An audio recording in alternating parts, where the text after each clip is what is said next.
world's oldest African American publication, and we are available both in print and online. In print, we're in 17 cities, unincorporated areas, and 89 zip codes. And online, we're just worldwide.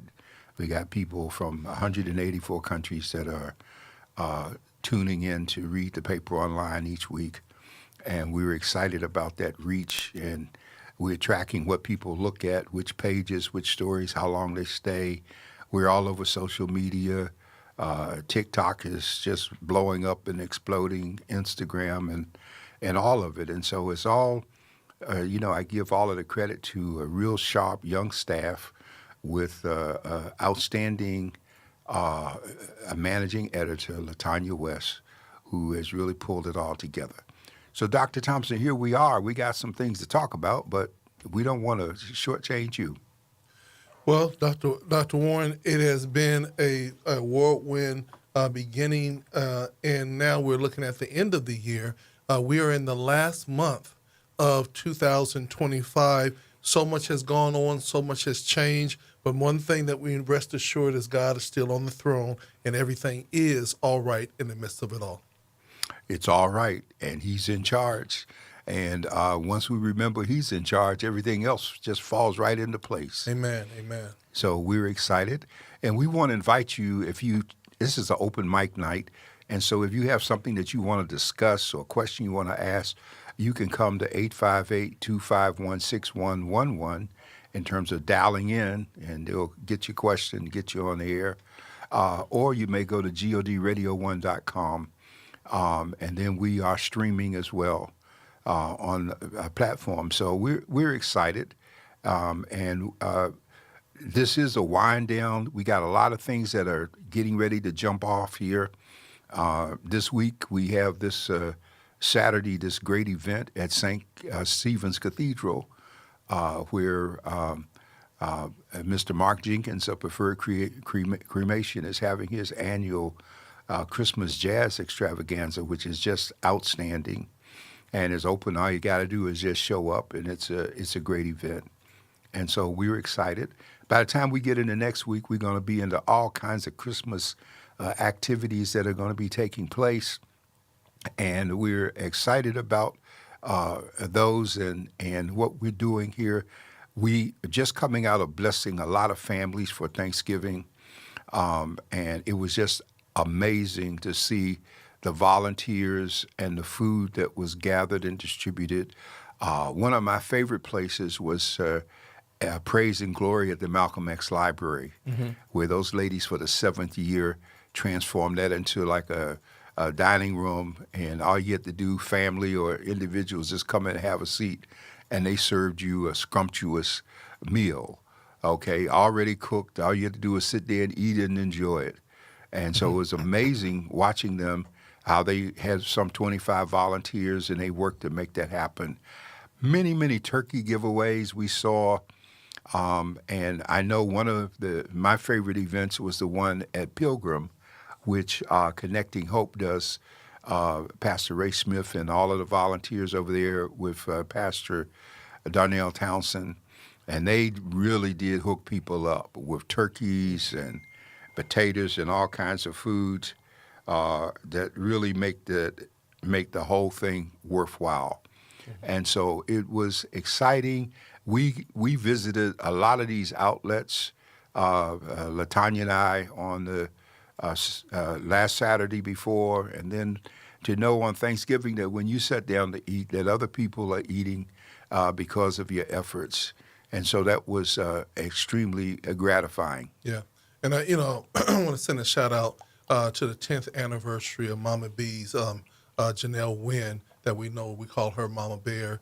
But she worked tirelessly leading the efforts for 10 years.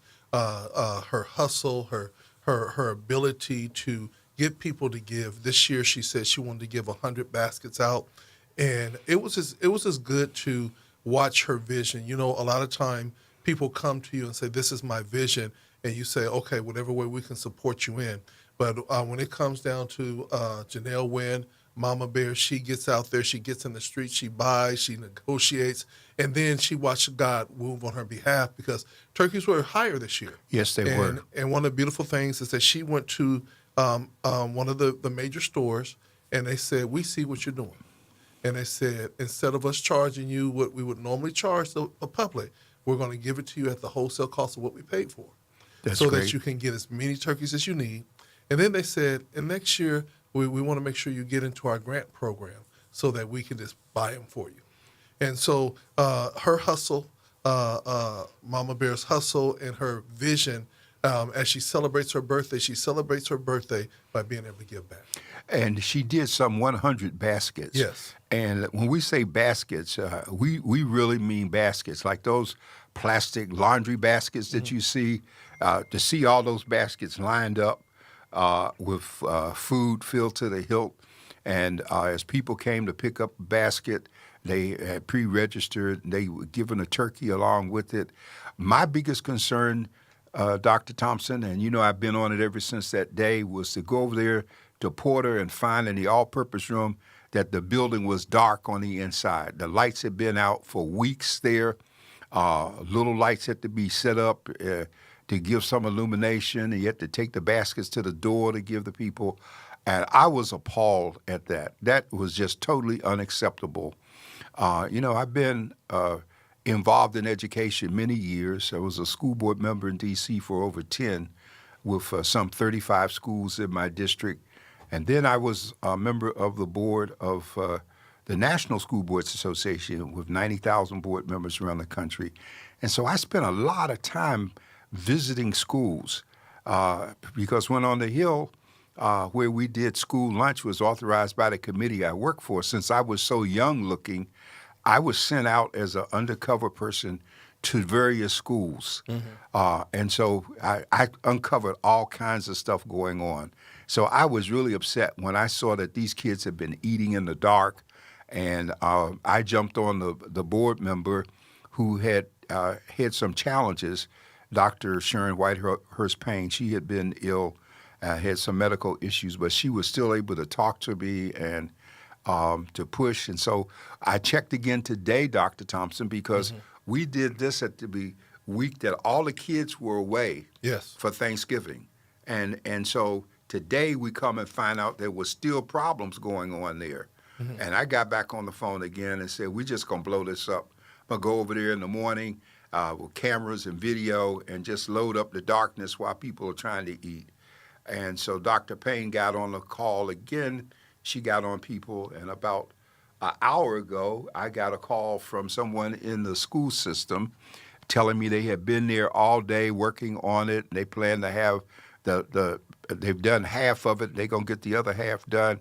I said, well, we appreciate that, but there's no excuse, and we want a serious investigation when this is over as to how this could take so long. Because at first, in my earlier calls today, they were trying to put the blame on the paperwork. And I said, that dog won't hunt because the SDG&E has crews 24 hours a day. And if this school had been located in La Jolla, it is no way those kids would have been sitting there eating in the dark. And then they tried to talk about, well, the building was old. And you and I say, no, that building wasn't old because we remember when they built a Porter. And it is not old. It's not 25 years old. So, it just doesn't make sense. Well, Dr. Warren, I think what's more important is that I don't even know if it was an SDG&E problem. I believe that it was definitely a San Diego City Schools problem. It was. In the sense of replacing the lights and coming out. We have full maintenance crews in San Diego Unified School District, but it is about priority.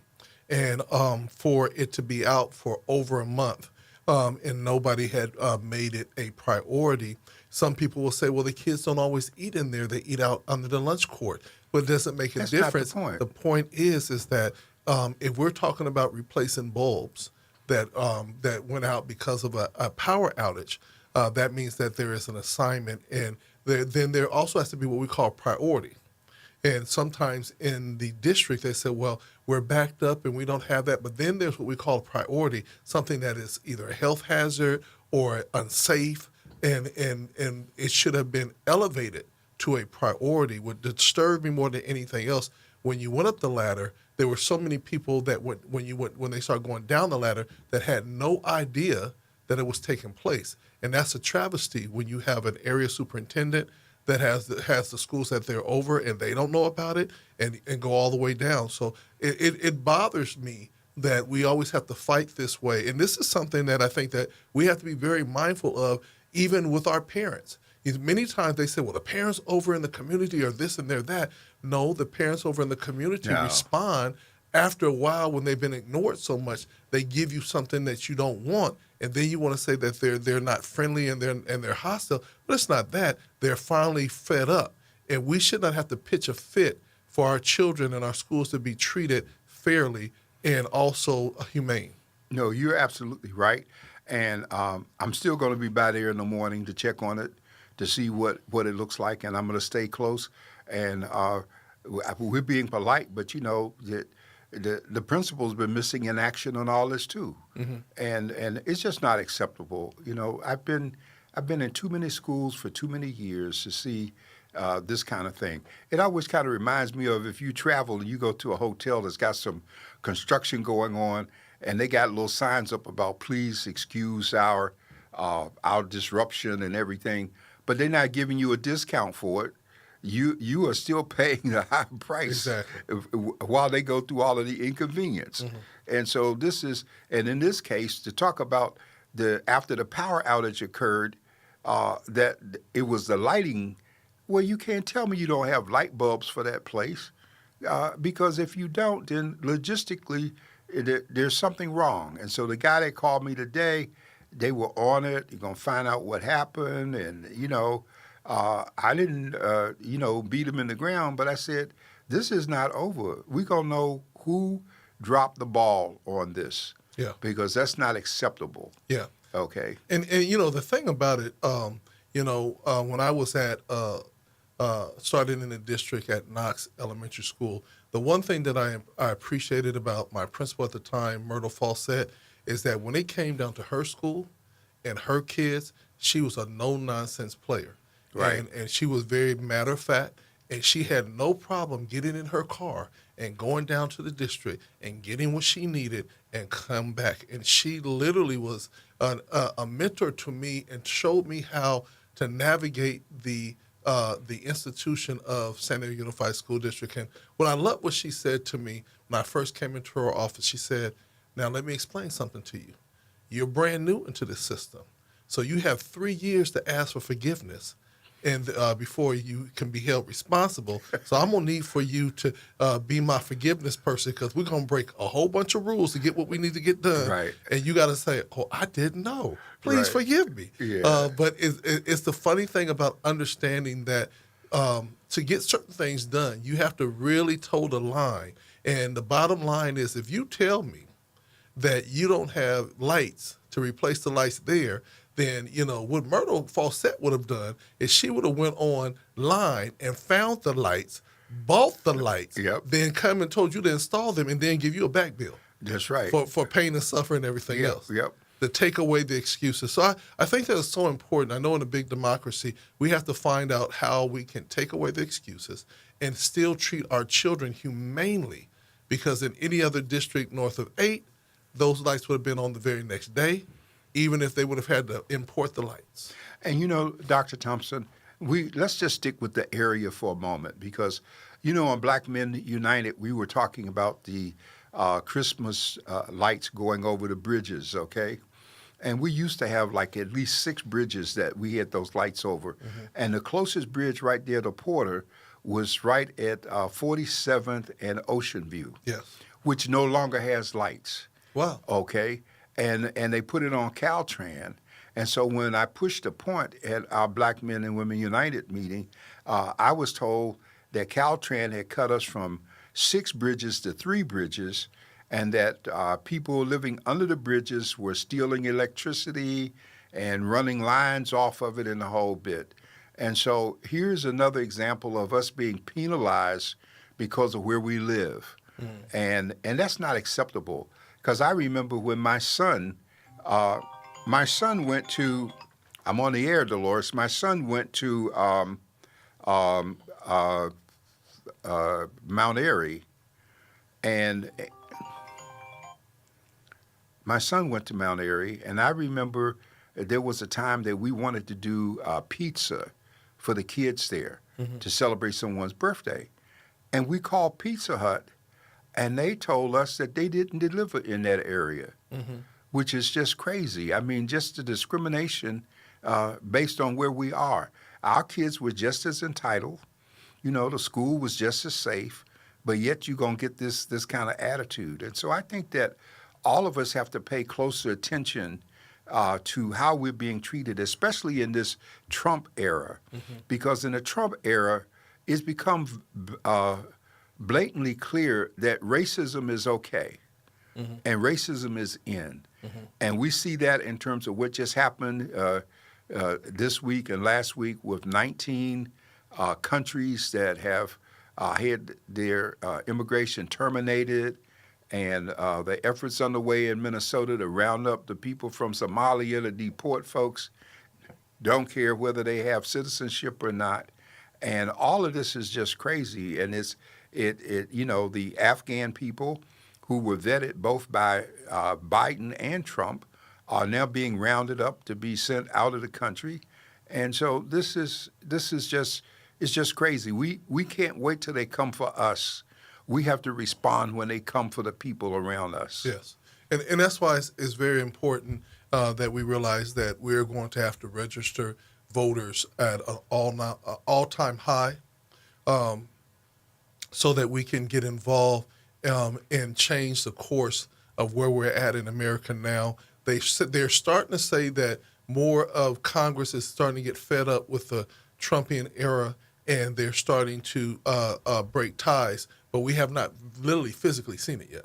Well, it's not that they're fed up with Trump. They are now seeing from the elections, like the special election in Tennessee, where this lady, Trump won the area by 22 points, and she only lost by 2 points. So there is a big change that's taking place in terms of people responding.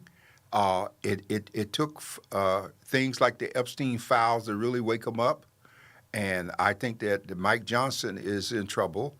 They indicate that at least 40 members of the House, both Democrat and Republican, have said that they are going to quit and that they're not going to come back in, run again. And so there's only like an 8-vote margin between the Republicans having control and what it needs to happen for Hakeem Jeffries to become Speaker and take that control. Now, what do you think about Marjorie Greene not running? Marjorie Taylor Greene, I think Marjorie Taylor Greene saw the handwriting on the wall, and I think that in seeing the handwriting on the wall, you know, she jumped on the bandwagon with the Epstein files. She jumped in there with the women, but she's still conservative and crazy, and she's trying to come back home before she leaves. She says she's going to resign January 5th, and that will be the loss of another Trump seat. And all they need is about 7 or 8 of them to follow her suit. And the control of the Congress will shift right in midterm. And so that's very significant that we're at the verge of that. Now, speaking of it, it's becoming increasingly clear from the news that Trump is really not in charge. And today on MS Now, they were showing all kinds of scenarios where he was falling asleep through meetings. When asked about people that pardoned, he said he didn't know them, he didn't have any idea. These are the same people that were on Biden as if he had problems. But Trump is clearly disengaged, falling asleep, even sitting there in his cabinet meeting next to Marco Rubio. And, now the big question is who's really running? Is Steve Miller probably in terms of who's running? And if that wasn't enough, you're going to have to pull Hesed out because of that second bombing that he did, which violated all the rules of engagement and amounts to a war crime, killing people who were in the ocean hanging onto a boat trying to survive, and Trump threatening to invade Venezuela in a land invasion, and there's no reason. Nobody has shown any proof of drugs being on the ships or anything. So, Well, he's just. How long, America, will it take you all to wake up? If this was anyone else, they would have invoked the 25th Amendment. They would have declared him unfit for office, and they would have removed him. now let me ask you this question, because they're talking about war crimes with the blowing up of the Venezuela vessels, but they're trying to come after Pete Hegseth for once they blew up a boat, they still saw survivors, and he basically they said ordered the no survivors, and they then bombed it again. Well, that's where the war crime occurs because Okay. under international law, you cannot kill people who are surrendering. And under the law of the sea, which is equally as important in this situation, you can't do it. And so he's on record with them coming back around with the drone to do the second strike, even after the boat was destroyed. No one has yet to show that any drugs were taken in, that the Coast Guard should have come and picked those people up. And how are you going to declare that they're enemy combatants when we're not even in a state of war? And then you're trying to threaten, Mark Kelly and the other members of Congress, many of them are former military. You're trying to threaten these people that you're going to bring them on active duty and court-martial and bring criminal charges, and they ought to be shot and executed. And none of this stuff is acceptable. If it was anybody else, the president would be impeached and out of there. And so a lot of what's happening right now, we need to pay attention to, because while that's happening in Washington, one of the latest targets is coming after California. We have CalFresh here, which is how we get the federal dollars for our nutrition program. And because we will not give them the name, addresses, phone number, and household occupants so that they can turn them over to Homeland Security, now Trump is threatening to cut off all of the funding for CalFresh. So people are going to starve. Well, this is consistent with what he did beforehand when we were in the shutdown. So clearly he does not care about people, about who suffers or whatever. He has no concern. And there's a poetic justice in this, because a lot of the people who are being hurt the most are people who voted for him. And why did they vote for him? It was racism. It was the racism factor, because he has not lived up to anything that he said he would do. Now he's saying affordability is fake and that the Democrats are responsible. But, people are paying so much more for food and housing and about to lose health insurance, and we're going to be impacted here. I've been studying our housing situation, and if we don't get some relief from Washington going into next year, we're going to have a lot of people that are going to lose their vouchers and be turned out into the streets. Well, Dr. Warren, I want to go back to the statement that you made, because I know we've talked about this in the past, but could Donald Trump have won? Because you said it's based on racism. Could Donald Trump have won if black men didn't jump on the bandwagon, the Latino population didn't jump on the bandwagon?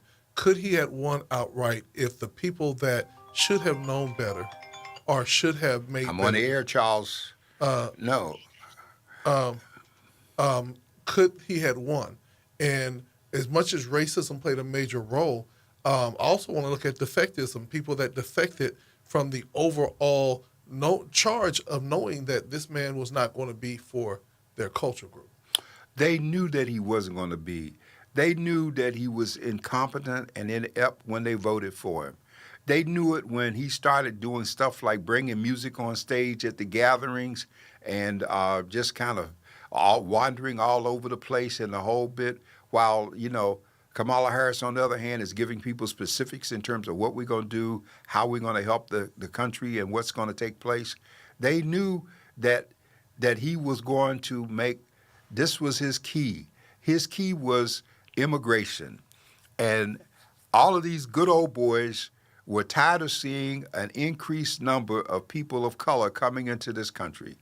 And they felt like the floodgates had been opened. And in many instances, they might have been, because there were people coming up from South America through the Bering Straits.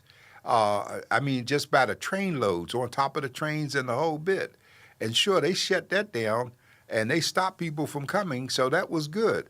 But it didn't have to go the rest of the way that it did. He could have been a great president if he had just had the party move. Remember, before the election, there was an agreement between the House's Democrat and Republican Party on immigration, and Trump would not let them bring the bill up for a vote because he wanted to be an election issue. Mm-hmm. Okay, and so, and now look at what's happened to the good old boys. You don't have the market for your soybeans. You got the high tariff prices. You got beef being imported from South America.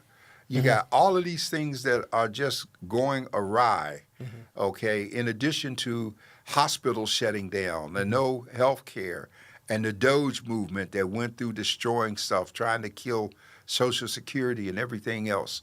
Mm-hmm. And so many of these people who are suffering the most, they are the voters of the good old boys. Mm-hmm. When those women that spoke up about the Epstein file and they met, mm-hmm. and one lady made it very clear, she voted for Trump, okay, but yet it took the discharge petition with the Democrats and Republicans. So as Malcolm X would have said, the chickens are coming home to roost, mm-hmm. and they are being impacted, but the rest of us are suffering with it. And what the rest of us need to do is we need to register and vote. Register and vote. Register and vote. Do not be dissuaded by anything other than registering and voting. We need to vote Democratic. It ain't about what color tie. Do we like them? Do they speak well? Register and vote.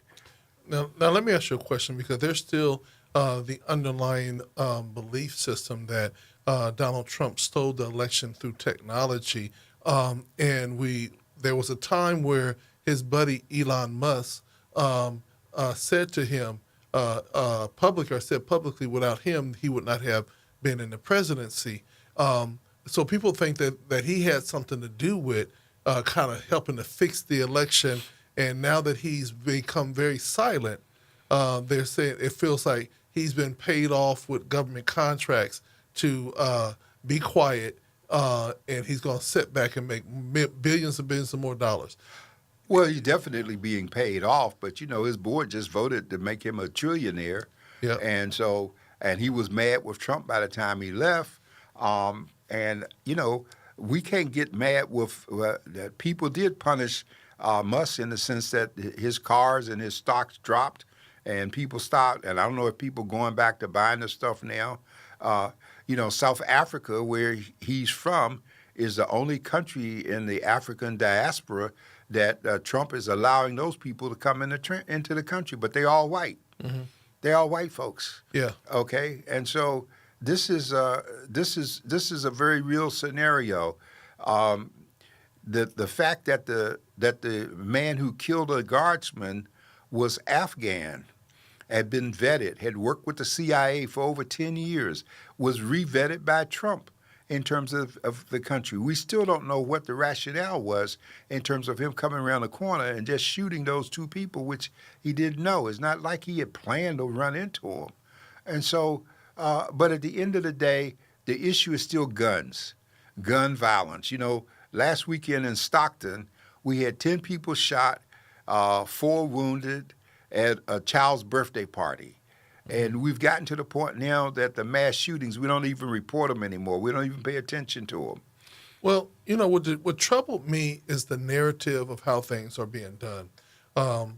Every time that it seems to be a woman, a white woman that gets hurt or gets killed, you know, the young lady from the National Guard, which is a tragedy.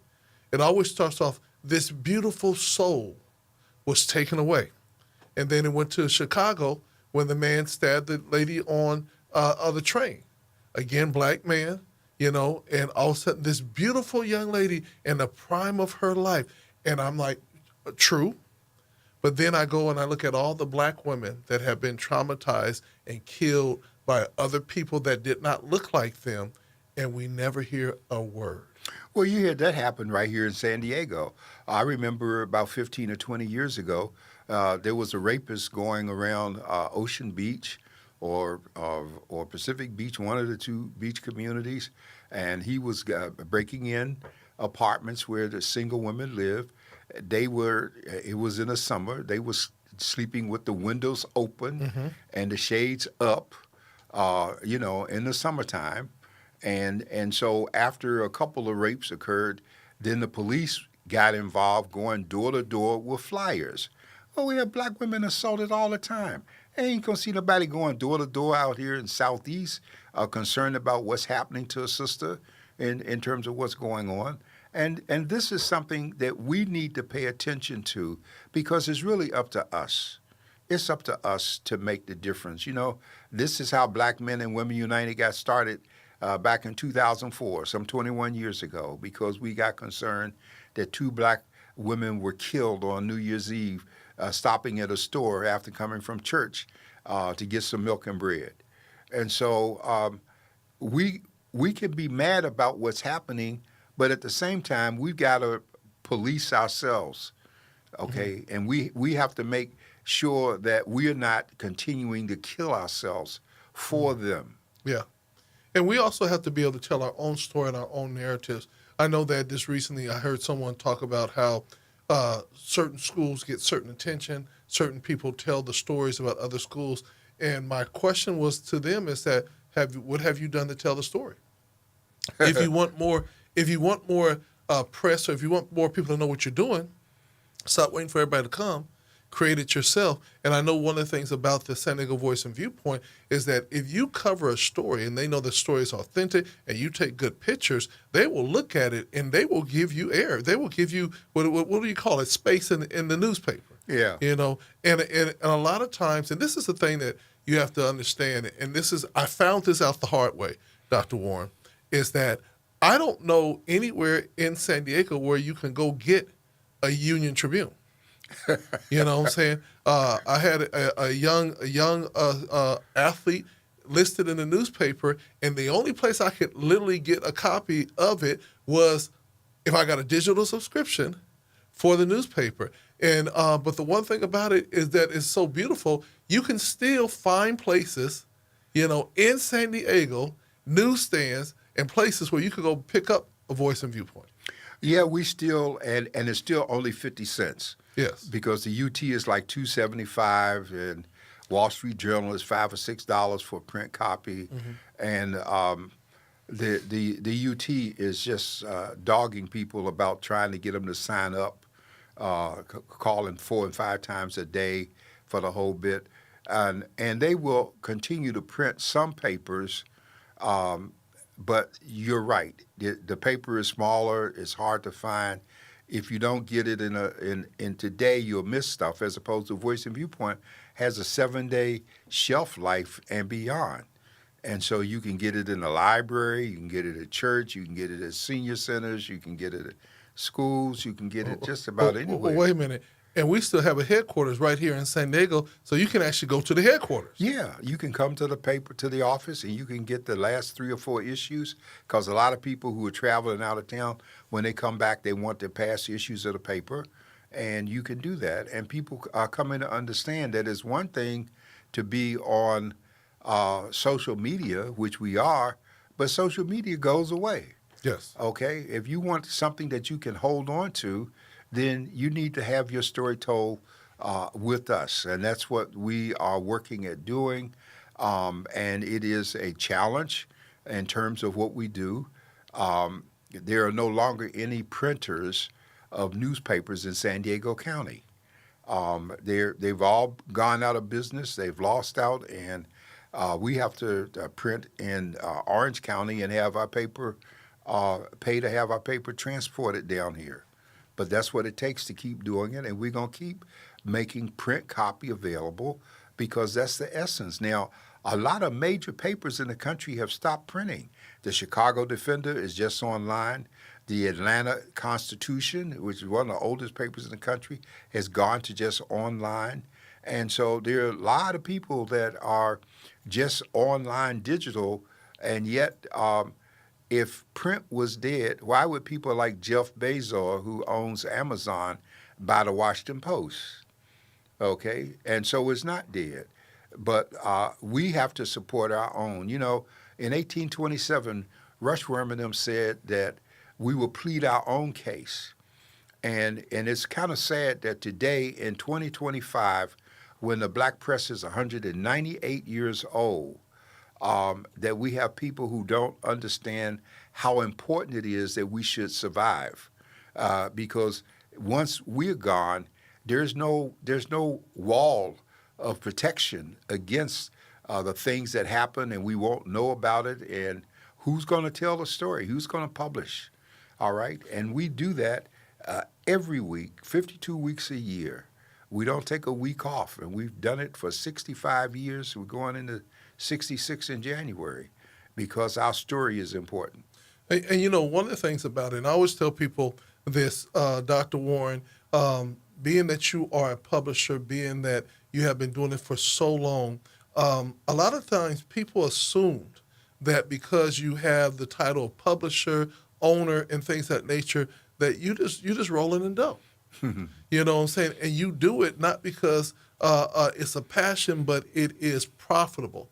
Now, granted, and you're out of your mind if you want to be in a business that is not going to be profitable.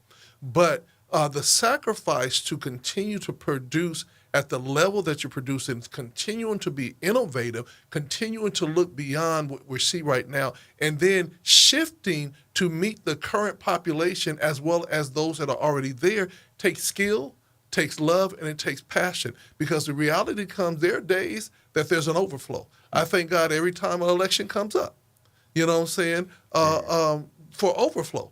But then there's those lean months where people will say, well, I don't have this, I don't have that. And so the first place that most companies will take away from is advertising.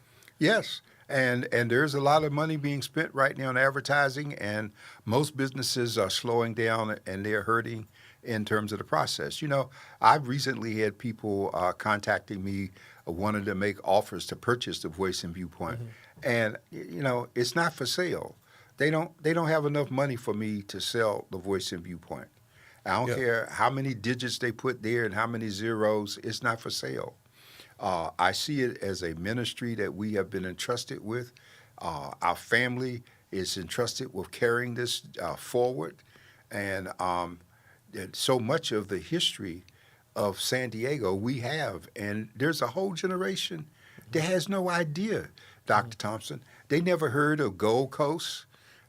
In terms of it, we got a black chamber that has no idea of where they came from or why, and they're not doing the things they could do to help black businesses, and they don't even use our paper. When they do their annual important folks, they put it in the Business Journal. They have no connection to the black community other than the people that they hustle to get money for their so-called resource center. And so we did all of those things 30 years ago without any grants. We paid the rent from the paper for the chamber office. We sat with people who wanted to go in business and help them decide what kind of business they needed to be in because we had the experience. Jerry had been the senior vice president of the D.C. Chamber, and in my senior year of law school, I had been a volunteer with the Small Business Development Center out of Howard School of Business and Public Administration, a school that I helped found in my undergraduate years, even before they got enough money to build a building. And so it's we're not doing it. And you know, we just hit another big bombshell. Anderson Ragsdale closed down. Anderson Ragsdale, as far as my count, was the oldest black business in San Diego. All right? And as of December 1st, they were referring their business to preferred cremation, not taking any new cases. Well, unless somebody can show me something I missed, the Voice and Viewpoint is now the oldest black business in San Diego. The oldest black business. Well, and let me make sure that we're very clear on this. Is that the Voice and Viewpoint existed even before you became the owner. Yes, it And did. so because of that, it goes further back than this your ownership. We go back to what we call legacy. And that's the thing that happens, and I will say even with Anderson and Ragsdale, is that we knew personally Mr. Ragsdale and Mrs. Ragsdale. We knew the history, and believe it or not, because he was so close to my personal family, we knew that. And what troubled me is that as black-owned businesses, how do we create legacy? You were able to buy the Voice and Viewpoint to continue the legacy, and it's gone on, and you have put in position or put in a game plan for it to continue on as a black-owned business.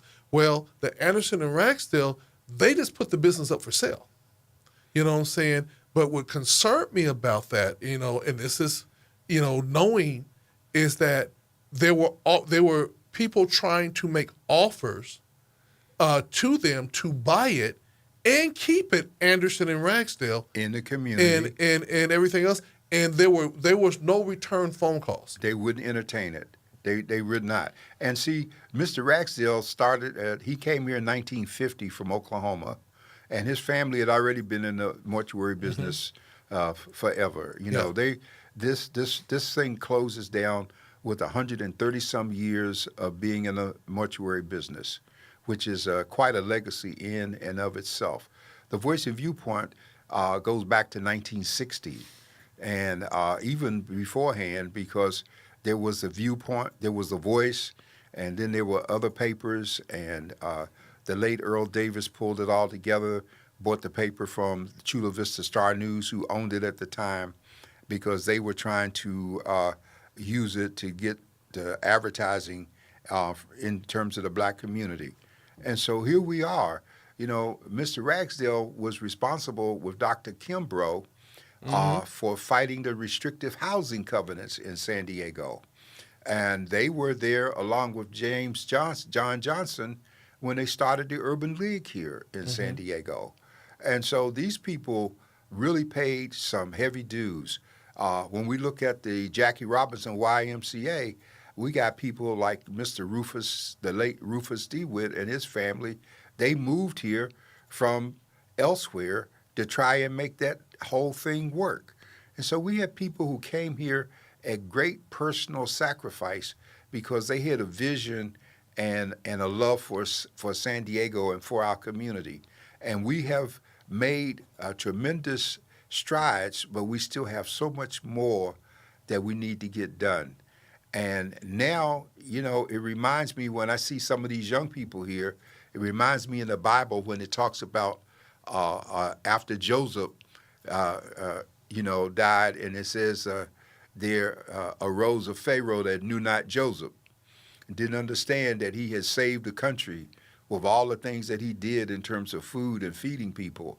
And a matter of fact, the whole concept of sharecropping comes from Joseph and out of Egypt when he was doing the famine, because when people ran out of money to buy grain, he took their livestock, and then when they had all the livestock, then he let them farm their land and give 50% of it to the Pharaoh. And so he started all of this stuff that we have happening. But today we have people who kind of missed the point. Yeah.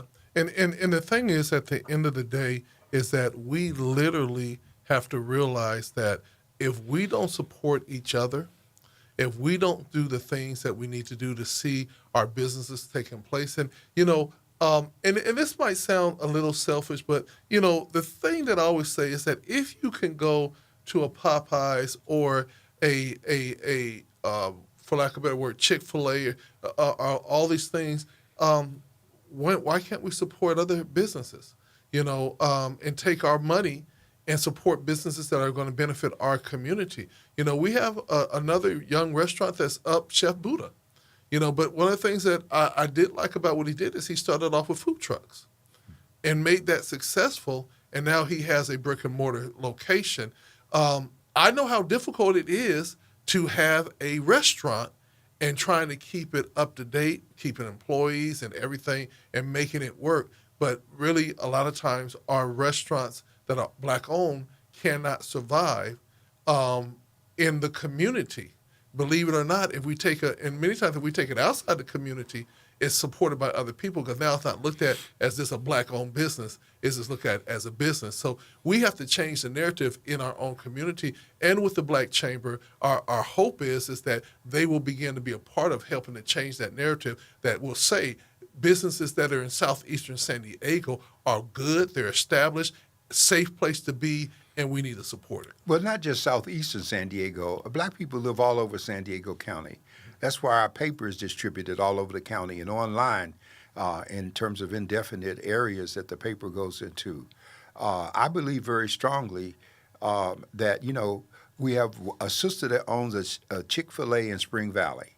And that's the only restaurant that I know. We know that 20 years ago, the Lewises brought McDonald's here. And in L.A., blacks own most of the McDonald's. And so after a while, they sold the McDonald's. They had the one on Euclid. Then they had another one up on El Cajon Boulevard. And one of the things that I've noticed in San Diego after almost 40 years is the difficulty of black restaurants surviving has to do with our cultural habits, you see. When Jerry and I had the chamber and somebody opened a restaurant, not only did we go there ourselves to eat, but we made sure that we booked luncheon meetings of the chamber membership at that restaurant because most black people do not eat out every day. They want to eat out on Sunday, okay? And on Sunday, where are they at? They're at Sizzler's at Golden Corral.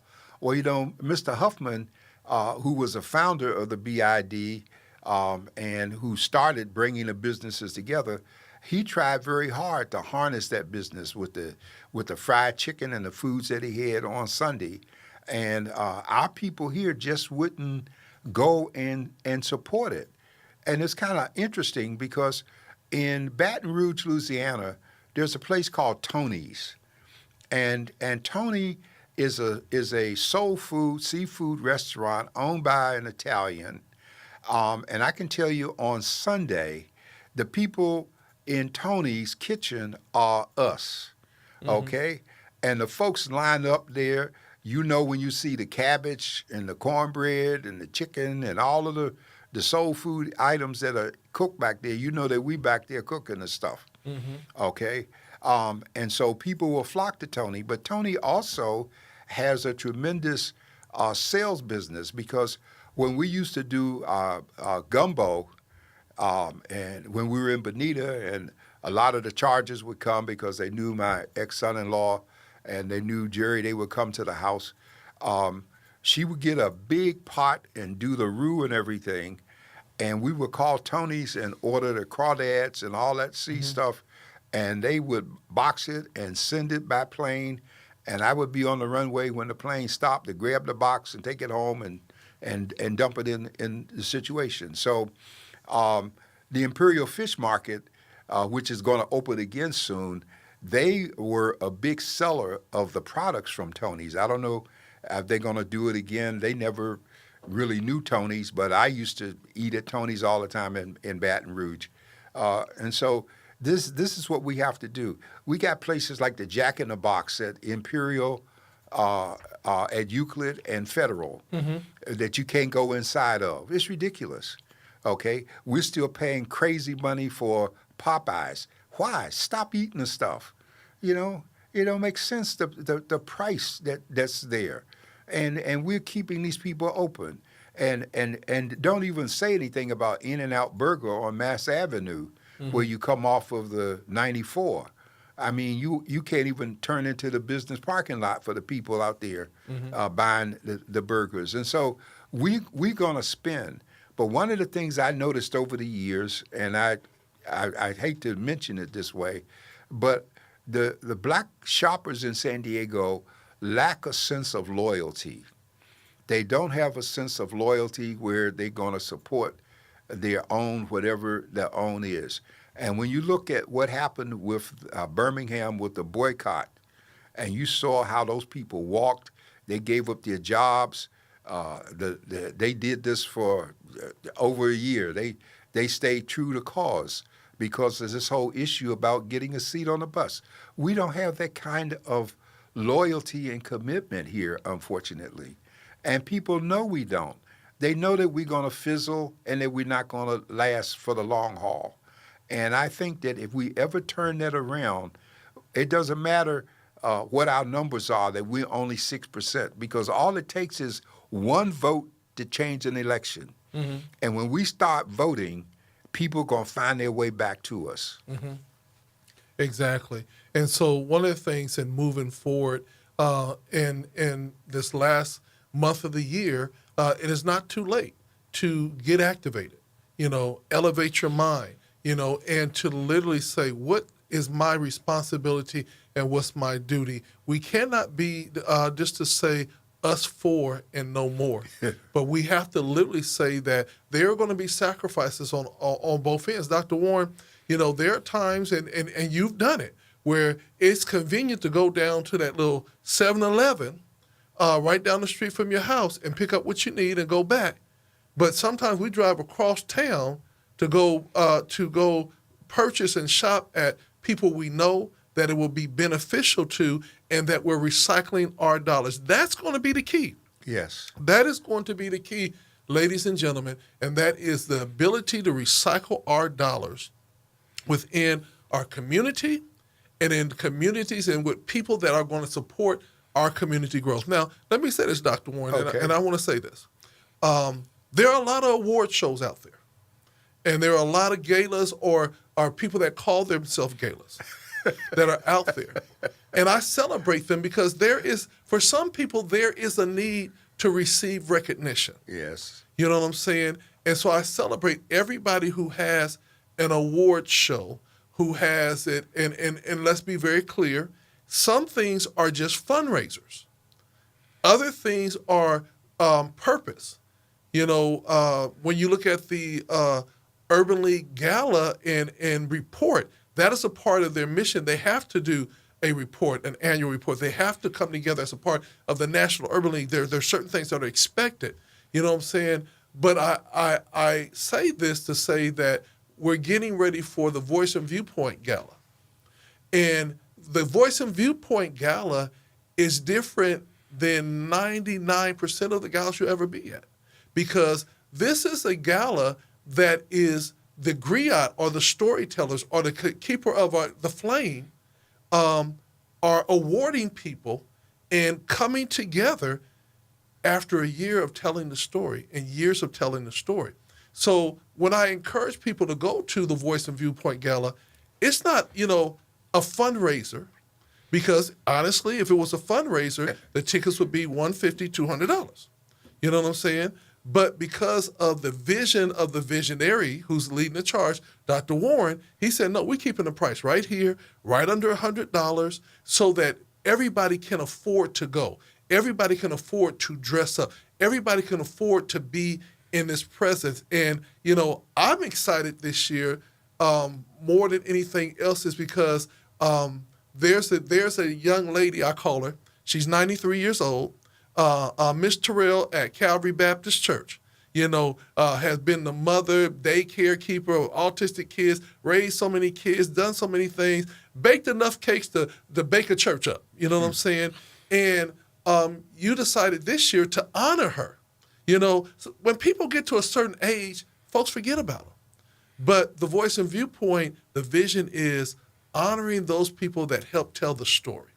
And so when I think about how we recycle our dollars, how we recommit ourselves to vision and purpose, I say that everybody needs to get a ticket to the San Diego Voice and Viewpoint Gala this year because, again, Dr. Warren, I love you. But we know that you're not going to be here forever, and I'm not going to be here forever. So we have to encourage, and I'm saying this for you young people, I want to encourage you all to come out and start reconnecting or connecting what we call history so that we don't see another thing like Anderson and Ragsdale disappearing, but we have generations to come. Well, I appreciate all of that, Dr. Thompson. And of course, our ticket is only $95. We do recognize people in the community. And it's a 2-hour event. It's first class. semi-formal, black tie. It's going to be, it's dressy. I always remind people, we were the first ones to do a gala in San Diego. We introduced the term, and the term goes to an event that's dress up, first class entertainment. We had entertainment. We had stilt dancers and drummers and dancing and all kinds of things that went with the atmosphere. And so that's a part of what we do and who we are, and why we want to encourage you to be a part of it in terms of the people that we're recognizing. And we're recognizing quite a few this year, and we're inviting back many of our Good Shepherd awardees because someone made a statement that no one had recognized Pastor Wells at Mount Airy, which is not true, because he's a past recipient of Good Shepherd Award, and always came to our events and brought a table. And so I think people should do their homework before they start talking. Yeah, and I want to say that there's so many different opportunities to honor people throughout our community. And we know that Pastor Wells, we call him the little giant. Yeah. You know what I'm saying? Some of the times where he was not able to make it was because of health reasons. Right. You know what I'm saying? But whatever he has been able to be a part of, him and his beautiful wife, Frankie, they have been there. And so I always try to share with people that it's not that people are not recognizing people, but, a closed mouth don't get fed. So if you share it, somebody, oh, wait a minute, you know what? Our organization haven't recognized them. Thank you so much. Let us do that. But I want to say that we have to get into the mindset that there's room at the table for everybody. But more than anything else, we don't have to step on anybody else's vision to celebrate our vision. Dr. Warren, you had said that the San Diego Voice and Viewpoint, the young people that are there are taking it to a whole nother level. I personally want to say, I've been following in your footsteps, and I want you to know that the young people here at GOD Radio Mandate Records, they have been taking charge, and I want to send out a shout out to John Tanay, who's on tonight, and Eben, because those young people literally are seeing, and Leka and all that, they're literally seeing how when you connect with legacy then becomes you. Yes, and that's what I'm excited about. Iron is sharpening iron. And so every time you're doing something, I'm like, okay, I see you, Dr. Warren. Let me jump on and get some good stuff. Well, even before, I know our time is about up, but even before the gala, which is February 13th at, the Point Loma Conference Center, we have the 41st Martin Luther King Jr. breakfast coming up, which will attract between 1,600 and 2,000 people. Last year, I was the recipient of the Human Dignity Award, which is something special coming from the community. And this year, I'm the keynote speaker for the event. And so it's going to be a very interesting day. I sit as a part of the committee that selects the people to get the award. I didn't have anything to do with my getting the award. When I was on that call a year ago, that came from someplace else. Everybody agreed in unison, and there was nothing else to be said. Let me just say... Well, Doc, let me just say this. And when they tried to give it to you before, you stepped back and said, no, there were two other people that should receive it based on their age and their history. Yes. So you had turned down the award so that other people could be honored. And so now I learned a new word today. I didn't know it before, but on Monday I become an octogenarian because on Monday I turned 80 years old. And it's really kind of weird. To be in good health and strength and octogenarian, that's a good one. Yeah. So someone told me today that that's what I become, one of those. And I'm excited about the legacy opportunities. My children are doing a phenomenal job of working together in the transition. Chida, Charles, Latanya, they work as a team. My wife is there watching them because she doesn't have to be involved in it. And it's very important in terms of what we're doing, planning how we go. We're in the transformative piece, and we are ready to just keep going to a whole different level. And so I'm very excited, and I'm excited about this partnership that we have with GOD Radio, where we're able to collectively match the electronic along with the print. And that's why each week on the front page there's an ad for this program. And so we are pumping God Radio. And on Sunday you hear our ad. We got to update it now in terms of the age, but we're doing it. And so we just want to invite you to get involved. You can come and join Black Men United. You know, if you are Don't forget in women. Don't forget in women. Black Men and Women United. All you have to do is get in touch with the office and let them put your name on the list. And one of the last super things we're doing, Dr. Thompson, is we are now honoring the anniversary of every African nation each month. Wow. And so when you pick up the paper, I think we have 3 countries this month that are celebrating their anniversary, and you can get the history and the insight, because if you look at our logo, it says serving San Diego's African and African American community. So we're excited, and we just ask you to get involved. If you buy the paper, just take 1 copy, please. Don't take a handful. Don't get a handful. You know, it ain't as much as you could grab. It's 1 copy. No, we have to pay for this. So, and if you're in church someplace, you can get 1 free. So there's no need to steal from the machine. But see, Dr. Warren, now you're doing advocacy work as well as discipleship. Yeah. Because most of the churches in our community gets papers. Yes, they do. So if you can't afford to go spend the 50 cents, go to church. Go to church, and you can get one. Yeah, get there early. and so, Dr. Warren, just a couple things. I know we're over our time, but a couple more things. The Martin Luther King issue is coming out when? It will be out in time for the January 15th breakfast. Okay. And at that time, that's a very important week because on the 13th, the Midway will have their Martin Luther King celebration. So we will be putting a special issue on each of their seats, as well as on the 1,600 to 2,000 seats at the breakfast. Yeah. And this is probably the last place that you can find a documented information on Dr. King, which goes beyond I Have a Dream, because there was much more to him than a dream. Well, ladies and gentlemen, so much is going on. I want to end off this show by saying, and I want to say a tribute to the young people, mentorship, internships are available to you at the San Diego Voice and Viewpoint and also here at God Radio. We're going to continue to instill the legacy in young people, one young person at a time. It will be work, but the work will pay off for you. So we say thank you so much for tuning in from the desk of the editor with Dr. John Warren. It has been our pleasure. Dr. Warren? Be blessed and keep God first in all your plans. Have a good evening.